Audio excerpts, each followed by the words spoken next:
Assalamualaikum warahmatullahi wabarakatuh. Halo, di sini saya akan menganalisis kepragmatisan wacana untuk memenuhi tugas ujian akhir semester pada mata kuliah pragmatik. Perkenalkan, nama saya Ranti Maulidaini, NPM 8820124025. Program Studi Pendidikan Bahasa dan Sastra Indonesia, Universitas Surya Kencana. Mata kuliah ini diampu oleh Bapak Febri Marinda Sis BIAE SPD MPD. Wacana yang akan saya analisis adalah siaran Breaking News TV One yang ditayangkan secara langsung pada tanggal 7 Juni 2026 berupa konferensi pers yang dipimpin oleh Ketua DPR RI Sufmi Dasko Ahmad didampingi Pak Doni selaku CEO Danantara sekaligus Kepala BP BUMN dan Menteri SDM. Topik utamanya adalah implementasi PP nomor 20 tahun 2026 tentang tata kelola ekspor sumber daya alam Indonesia, khususnya peran DSI sebagai pelantara tunggal ekspor dan kebijakan hilirisasi mineral serta batubara nasional. Sebelum masuk ke analisis, berikut kutipan wacana yang menjadi data utama diambil langsung dari transkrip video. Mungkin perlu diperjelas kepada pelaku pasar dan investor. Pak Doni, saya persilakan. Untuk periode Juni sampai dengan 31 Desember bahwa DSI ini akan beroperasi sebagai pelantara tunggal, dan ini juga diamanatkan di dalam PP.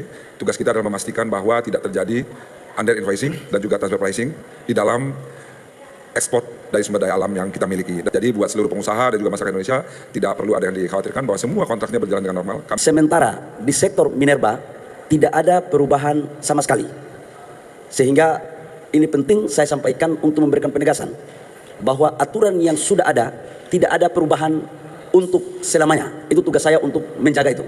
Maka kewajiban pemerintah khususnya di Kementerian SDM adalah memastikan seluruh bahan baku yang bersumber dari negara kita harus ada.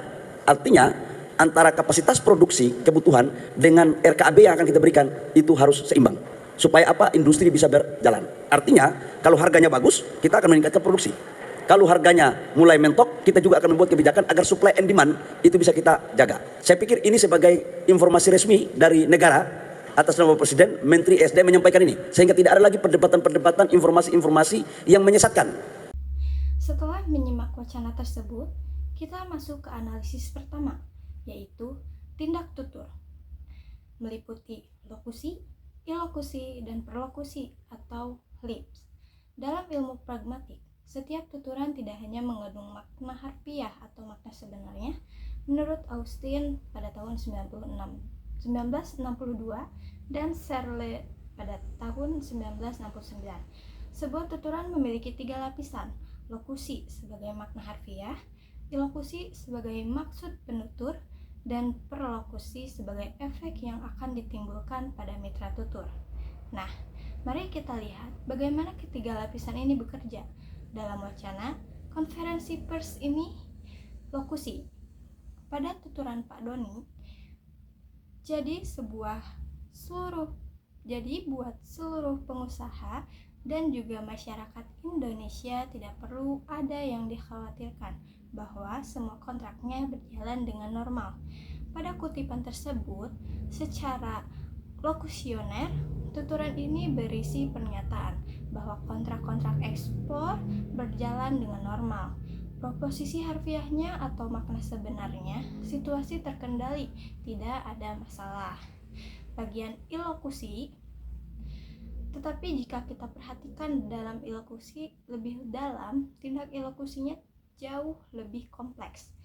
Pak Doni tidak sekedar menyampaikan informasi, tetapi ia melakukan tindak representatif, institusional sekaligus komisi, yakni menjamin bahwa kondisi atas nama Danantara dan negara.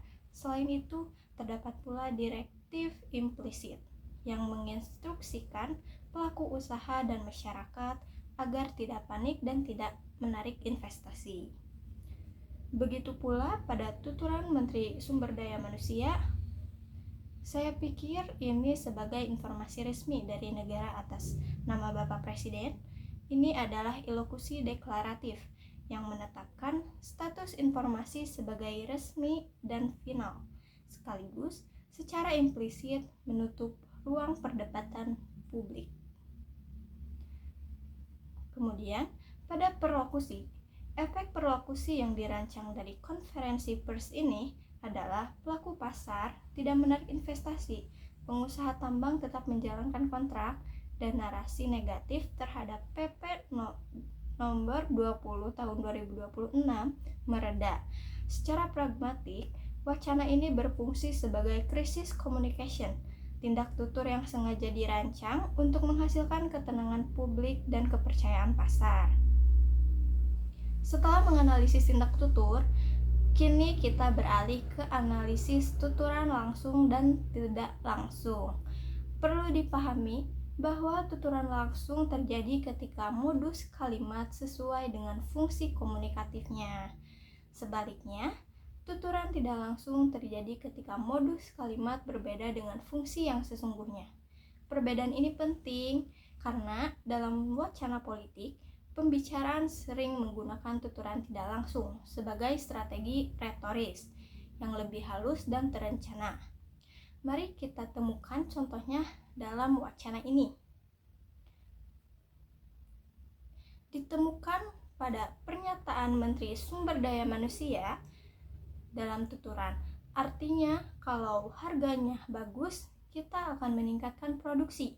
Kalau harganya mulai mentok, kita juga akan membuat kebijakan agar supply dan demand itu bisa kita jaga. Modus deklaratif sesuai fungsinya, menyampaikan kebijakan secara langsung dan eksplisit. Modus sama dengan fungsi, tuturan langsung. Kemudian, tuturan tidak langsung. Tuturan tidak langsung ditemukan pada tuturan Supni Dasko. Kemudian ada hal yang mungkin perlu diperjelas kepada pelaku pasar dan investor.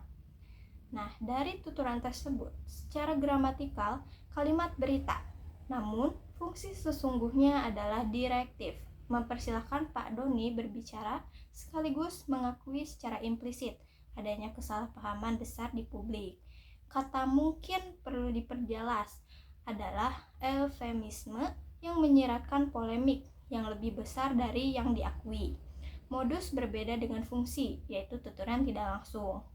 Begitu pula dalam tuturan, sehingga ini penting saya sampaikan untuk memberikan penegasan bahwa tuturan atau aturan yang sudah ada tidak ada perubahan untuk selamanya, yaitu modus deklaratif, namun fungsinya adalah defensif sekaligus direktif, menghentikan polemik dan meyakinkan publik. Modus berbeda dengan fungsi, yaitu tuturan tidak langsung.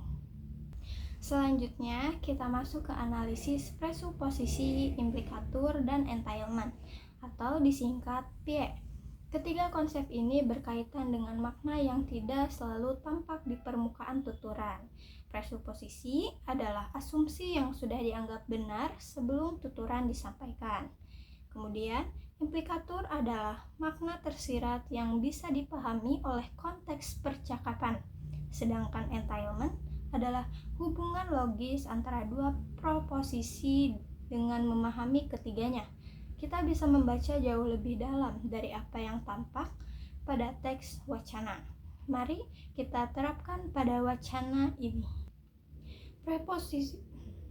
Presuposisi pada tuturan Menteri Sumber Daya Manusia, tuturannya sehingga tidak ada lagi perdebatan, informasi-informasi yang menyesatkan. Kata lagi di sini mengandung presuposisi faktif bahwa sebelumnya memang sudah ada perdebatan dan informasi menyesatkan yang beredar. Artinya, di balik pernyataan ini, pemerintah secara tidak langsung mengakui bahwa kondisi sebelumnya memang penuh polemik. Kemudian, pada tuturan Pak Doni, tugas kita adalah memastikan bahwa tidak terjadi under invoicing dan transfer pricing. Verba memastikan mengandung presuposisi leksikal bahwa praktik under invoicing dan transfer pricing adalah ancaman nyata yang benar-benar mungkin terjadi. Kemudian implikatur.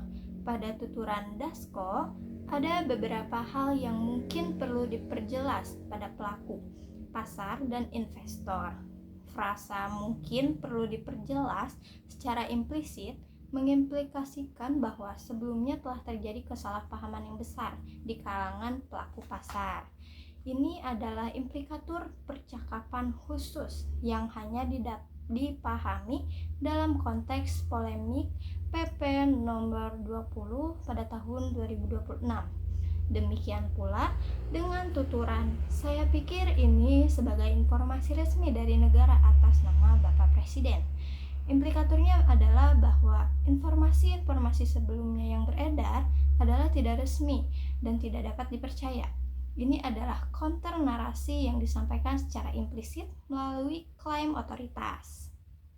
Kemudian, entitlement.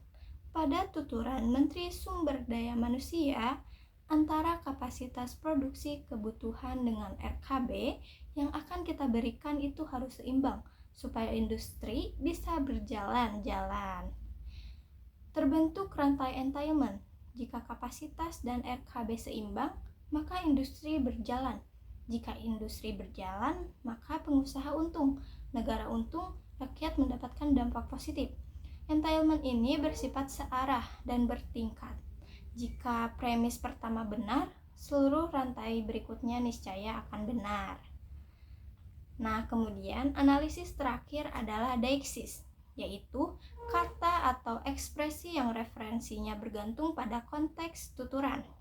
Dalam pragmatik, deixis dibagi menjadi dua, yaitu ada endofora yang referensinya ada di dalam teks dan exofora yang referensinya ada di luar teks. Endofora sendiri terbagi menjadi anafora dan katafora.